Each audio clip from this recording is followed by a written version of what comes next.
Virajpet Perumbadi check പോസ്റ്റിന് സമീപം ഇന്ന് പുലർച്ചെ 3:30യോടെയായിരുന്നു അപകടം നടന്നത്. വടകരയിൽ നിന്ന് ബാംഗ്ലൂരിലേക്ക് വിനോദയാത്ര പോവുകയായിരുന്ന വിദ്യാർത്ഥികൾ സഞ്ചരിച്ച ടവേര കാറാണ് അപകടത്തിൽപ്പെട്ടത്. ചെക്ക് പോസ്റ്റിന് സമീപം നിർത്തിയിട്ടിരുന്ന ഇവരുടെ വാഹനത്തെ മൈസൂർ ഭാഗത്തു നിന്ന് വന്ന നാഷണൽ പെർമിറ്റ് ലോറി ഇടിച്ച് തെറിപ്പിക്കുകയായിരുന്നു. ഇടിയുടെ ആഘാതത്തിൽ കാർ പൂർണ്ണമായും തകർന്നു. ലോറിയുടെ അമിത വേഗമാണ് അപകട കാരണമെന്ന് ദൃക്സാക്ഷികൾ പറഞ്ഞു. ഇത് രാവിലെ ഒരു 3:35 അപ്പോഴാണ് ഈ സംഭവം നടക്കുന്നത്. ഈ വണ്ടി ആദ്യം എൻ്റെ മുമ്പിൽ കിടന്ന വണ്ടിക്കിട്ട് അടിച്ചിട്ട് ഈ ടവേര കൂട്ടി ഈ വണ്ടിക്കിട്ടടിച്ച് ഈ വണ്ടി തെറിച്ച് പോകുന്ന സമയത്താണ് ഈ ടവേര ഈ ലോറി ടവേരയുടെ മേളിലോട്ട് പോകുന്നത്. വടകര തിക്കോട് സ്വദേശികളായ ആഷിഖ്, മിനാസ്, യാസിൻ എന്നിവരാണ് മരിച്ചത്. 7 പേർക്ക് പരിക്കേറ്റു.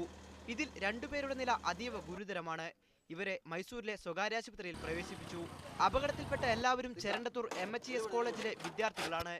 മരിച്ച 3 വിദ്യാർത്ഥികളുടെയും മൃതദേഹങ്ങൾ വീരാജ്പേട്ട താലൂക്ക് ആശുപത്രി മോർച്ചറിയിൽ സൂക്ഷിച്ചിരിക്കുകയാണ്. മീഡിയ 1 കണ്ണൂർ.